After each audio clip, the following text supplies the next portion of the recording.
So you remember not too long ago, we talked about a guy from Atlee High School. Well, he wasn't currently going to Atlee, but went to Atlee High School down by Richmond, and then kind of went on and went out to college. But he was part of a three-man group that rowed across the Atlantic Ocean. Anyway, the guy who was from Richmond, who was part of that three-person crew, was Isaac Mackey. Isaac! Hey, how's it going? Good. How are you doing, dude? I'm doing great. Feeling rested and recovered now. Hey, remind me, how long ago was it that you guys finally finished your row across the ocean? It's 40 days. Oh, it took you 40 days. But when did you end? We ended January 20th. So oh, okay. Not this past Friday, but 2 Fridays ago. Hey, do you feel like you can walk steady yet or no? Oh, yeah. I've been running, swimming. I've been working out. It took me about a week, but I'm back on the grind of the workouts now. Yeah, I can run, walk. Way more than I would do. Hey, Isaac, let me ask you this. So it's a 3,000-mile row across the Atlantic Ocean, the coast of Africa to Antigua, and I guess it's part of the, and correct me if I'm wrong, Talisker Whiskey Atlantic Rowing Challenge? Yeah, that's right. It's part of an annual race, which is all the same type of boats, all rowboats, and we're racing from that coast of Africa to Antigua. How long has the thing been around? I think it's been annual for about 5 years, and then on and off for maybe 5 races before that, but maybe 10 or 15 years total. I think this is maybe the 10th or 12th iteration. And the two guys that you did it with, what's your what are you guys just 3 friends? Well, I did not know them before we started preparing for this. They all are in Seattle, and they both work at Amazon, and one of them was putting together the team, and so we sent out a bunch of emails and said, who wants to do this with me? And a mutual friend connected me to the captain. We were not friends beforehand. We just started training together, got to know each other, and they're now back in Seattle, going back to work pretty soon. Where are you? I'm in Richmond, Virginia. I'm staying with my parents for about a week, and then I'll go back to California where I live. I got you. Yeah, because I was going to say, I thought I had read that California was home, but you're back in, you're back on the East Coast now. Hey, so Isaac, let me ask you this. Is it easier or harder, and maybe you don't know the answer, that you didn't really have a long existing history with these guys? Probably harder. The one thing that united us was that we wanted to cross the ocean in a rowboat, but that was also the only thing we had in common, it felt like sometimes. I mean, for all purposes, it was 3 random guys who all wanted to get in a rowboat and cross the ocean. And so, there are just differences in our sleep schedules and our taste preferences and what music we listen to and everything like that. So I would say if you're looking to do something like this, do it with friends and family first. And then if you can't find those people, get random people from your work. And listen, they can't hear us. They're in Seattle. At any point were you like, oh, God, why did I choose these 2 dicks? I feel like they were thinking that about me. Oh, yeah, they could have. They're some pretty intelligent guys. They could have done this row without me. I was only there just to provide a little bit more muscle. Did you guys ever fight? No, I mean you can't. There's no time for that. There's no time for that. And what's the point? We all want the exact same thing, is to stay alive and to get across. And any negative energy is just going to make it so much worse. So no, we never fought. Hey Isaac, how many teams were in the competition to get across the Atlantic? This year, there were 35. Dude. And didn't I read, I want to say that when the story first came out and I was reading about you guys, I feel like they talked to somebody, I don't know if they were in meteorology or just a scientist in general, but they were talking about crossing the Atlantic from east to west, which is the way that you guys went. Wintertime is really not the time to do that. So about the winter, it was warm. It was pretty darn hot most of the days. And we do it at that time of year to avoid the hurricanes or really the bigger storms that come in the spring, summer, and fall. Right. So to my best knowledge, winter is the best time to do it. We're at a pretty low latitude, so it's warm enough. Yeah, no. I guess, yes, I understand that, like, you were far enough south that it would have been warm. I just meant in terms of, like, I thought that they were saying something about, like, either the Gulf Stream or the way that the waves go. I'm not 100% sure, but they made it seem like just from a physical part, it may not have been the best time to do it. But I get not wanting to do it when it's hurricane season. That would be miserable. Yeah, I haven't heard anything about the winter not being ideal, but I'm just happy to have survived and we didn't really hit any of the storms or any terrible weather. Hey, can I ask you the most obvious question, and then we'll get into some other stuff? Yeah, what's the most obvious question? Where do you pee and dump? Yeah, I mean, just buckets and cups. So the problem is the boat is so small that if you stand on the side of it, it'll, start tipping one way, and you'll annoy the people who are trying to row. And we never want to stop rowing. So, you just, poop in a bucket or pee in a cup and then reach over and dump it over the side. and when you're pooping, you are face to face with the guy who's rowing. So it's not like everyone clears off the deck and, goes in the cabins and then you do your business. No, everyone's rowing the whole time, and you're face to face with the guy who's rowing when you're pooping. Is it better to be the pooper or the rower at that point? It depends on how smelly it is. Okay, all right. If it's pretty smelly, depending on how the wind is going, yeah. Hey, and you said that obviously you never want to stop rowing. For the 40 days it took you, is there ever a moment where somebody is not rowing? We would scrape some barnacles off the bottom of the boat. And it's just safer to do that when no one is rowing. And also there were some dolphins and whales that came around, and we would jump in the water to swim with them. And that was just too magical a moment to pass up. But all in total, there was probably 5 hours that no one was rowing. And then the rest of the time, through the day and night, someone is on the oars. Was there a typical day and night? Like, I know that you said, and the other two guys, by the way, Jonathan Harrison and Kramer Lewis, was there a regular schedule? I don't know how that would work, but were you always like I row at this time and at this time? Yeah, we had a pretty rigid shift schedule. For example, I had the midnight to 2 a.m. shift, and then the 6 a.m. to 8 a.m. And it was mostly 2 hours rowing and then 1 hour rest for each guy. And it was staggered so that there's always usually two people on the oars. And in the very middle of the night, we would just have one person up. And, I expected us to drop off that shift schedule because it was so brutal. When we were starting, I was thinking there's no way that this is going to last 40 days. This is just too much, too little sleep, too much rowing. But we stuck to that, hour by hour plan that we had at the beginning of the race the whole way. Wait, so what is the longest break you would have, like, to sleep? There was a 4-hour sleep. Everyone would get 4 hours in the middle of the night, and we call that our long sleep shift. And that was a long. It felt really long, and sometimes you'd wake up in the middle of that and think, I got to go row again because you weren't used to that long break from rowing. So you get 4 hours, and usually you can sleep for about 3 hours of that, just with all the other chores that you have to do, like hygiene and food. So for the whole time, I never slept for more than 3.5 hours continuously. Oh, God. Hey, let me ask you this. Like, when you are rowing in the middle of the night, and I know that you said there were like 35 teams that were in it, but it's not like you guys are all bunched up. It's not like I'm watching, like a NASCAR race where you guys are all bunched up. Like, guys are spread out all over the place, so there's not necessarily a boat or two right next to you, right? Absolutely not. No, I mean, the closest boat is at least 50 or 100 miles away. So when you're rowing by yourself in the middle of the night, in the middle of the Atlantic Ocean, can you see anything?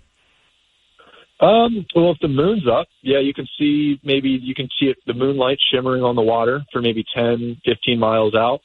If it's a full moon, that's not bad lighting. You got the stars above you, and especially when the moon was not in view, when the moon was below the horizon, the stars were really beautiful.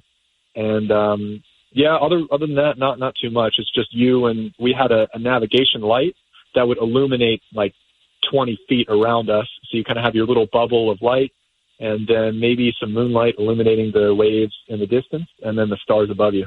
It's pretty calm. It was really nice just to to have that ocean and big space to yourself. Oh, you know what? I'm glad to hear you say that, because I was going to ask, like, does it feel lonely and insignificant?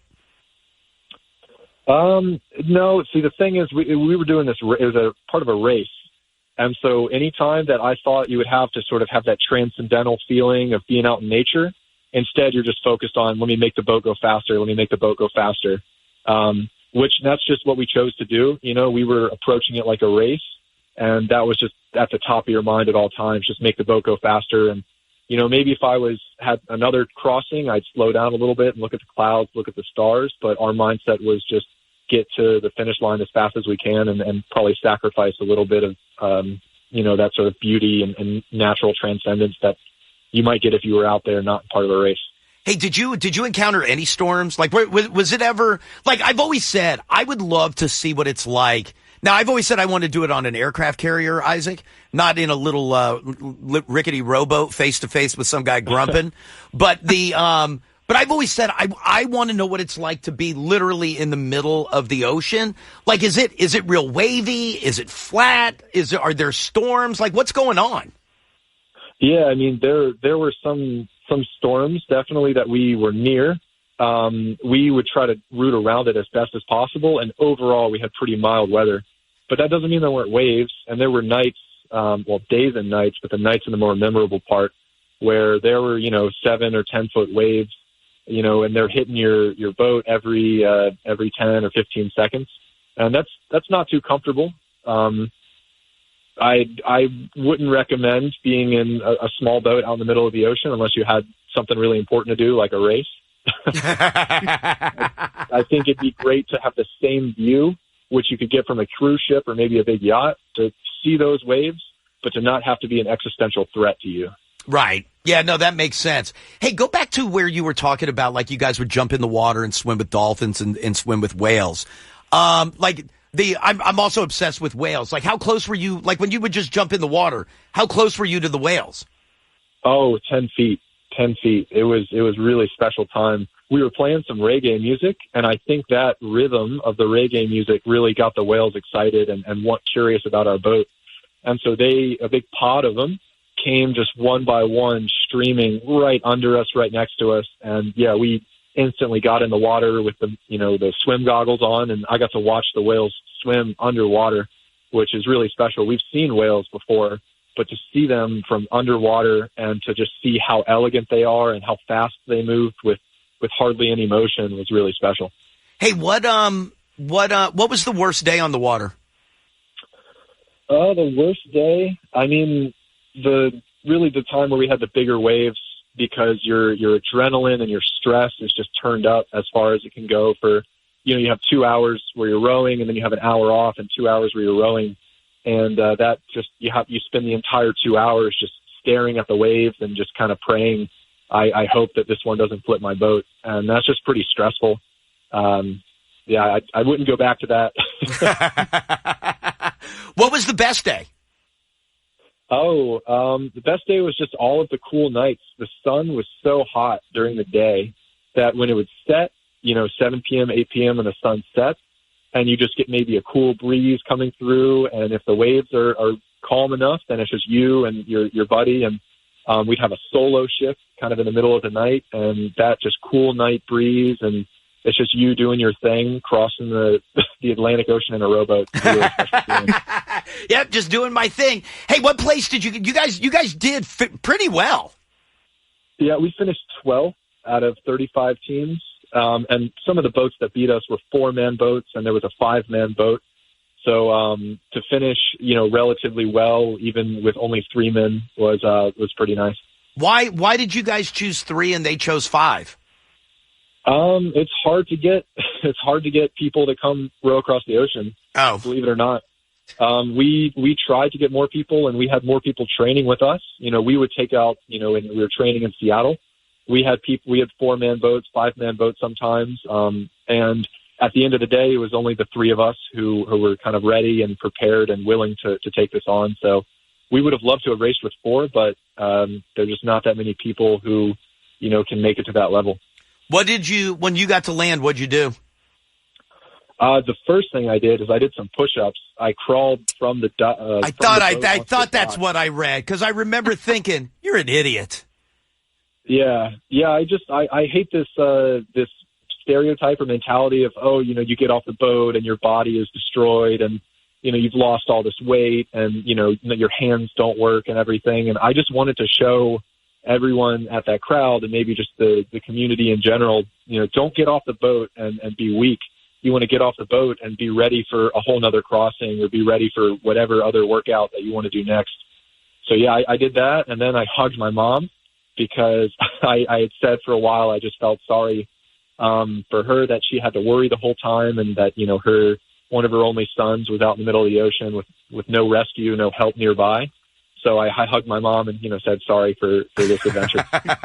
Oh, I didn't even think of that. Like, God forbid, Isaac, if that boat capsized, was there, like you just said, there was really no help out there. What happens if a boat capsizes? We would put out emergency distress call, and we would hope that anybody within, some container ship, those would probably be the closest, like a commercial container ship would be within maybe 50 or 100 miles. And then by international maritime law, they would be obligated, if we truly were in distress, they would be obligated to come help us. And I have a friend who that happened to. He was crossing from Dakar to Miami. And then with 500 miles to go, his boat capsized, the cabins were flooded, and then he got picked up by a container ship. And then you basically go with that container ship to wherever they're going and then, get off and you have like $200 cash and try to get home. But yeah, there wasn't, a boat that was following us ready for us to capsize to pluck us out of the water. You just have to, send off an emergency distress signal. And then there are, international, communities that will coordinate the search and rescue for that. And basically it comes down to who's the closest. Right. And usually that's a container ship. Wow. Hey, you guys didn't bring a couple beers on board or anything, did you? Yeah, the race was sponsored by Talisker Whiskey. Right. And we took some mini bottles of whiskey for New Year's, and that was really fun. I remember it was midnight in the middle of the ocean, roughly halfway, and we all took some shots of the whiskey and got a little buzz on, but then, kept with the rowing schedule. So I remember I got to have a nice little midnight to 2 a.m. row with some Talisker whiskey. Would you do it again? Absolutely, yeah. Absolutely. Would you really? Especially, yeah. If somebody came along and said, hey, we want to race again, and we're gonna just, have the same amount of preparation, which my team's preparation was extremely thorough. And if somebody else said, based on the time and the money and everything, that we can have that same level of preparation, I would do it again. I wouldn't try to throw something together last minute. That's a bad idea. But yeah, I would do it again. I mean, it's a whole year's worth of exercise compressed into a month or a month and a half, and I love to work out, and so yeah, it's a good deal for me. Wait, so it's only a month to get ready? No, the actual race itself. Oh, because I was like, you know what? I mean, I could have my arm twisted to maybe just go along for the ride. Yeah, no, it'd probably take. I would say you need about 2 years. Oh, never mind. That's okay. I'm out. Too Isaac. much. That's it. That's all right. Hey, so now, like you said, so you're back in Richmond, and then you'll head back out to California. What do you do? Like, what's your real life gig? Yeah, I'm a PhD student right now. So I do research, and I'm a teaching assistant, so I get paid to just kind of hang out. I'm a PhD student in computer science at the University of California, Santa Barbara. So living by the beach out there, helping kids with Python and, some math. Dude, that's awesome. Good for you. Good for you. I love the whole story. When I saw it, the story in and of itself is fascinating. I love that I saw it was a kid who grew up and went to Atlee High School. But Isaac, I think the story is great. I'm fascinated by it. Yeah, thanks. I mean, if you want to put together a team, just like let's stay in touch. And I think you'd really love it. It's a challenge. And, if you want looking to lose 10 or 15 pounds, it's another good way to do that. So, yeah, absolutely. Let's stay in touch about this. Isaac, nothing sounds better, but I can guarantee you're never going to get a call from me that says I'm ready to go do this. Yeah, you'd be surprised. Keep it, keep in the back of your mind. Okay, you know what? I am. I'm going to keep it right here in the back of my mind. Isaac, I appreciate the phone call. Dude, I'm happy for you. I really am. Thanks so much. Happy to be alive. Hey, you. Me too, brother. All right. Thank you, Isaac. All right. Give me a quick break. We'll do some dirt next. Connect with Elliot in the morning. 866-2-ELLIOT. 866-235-5468. Elliot in the morning. Make sure your immune system is buttoned up for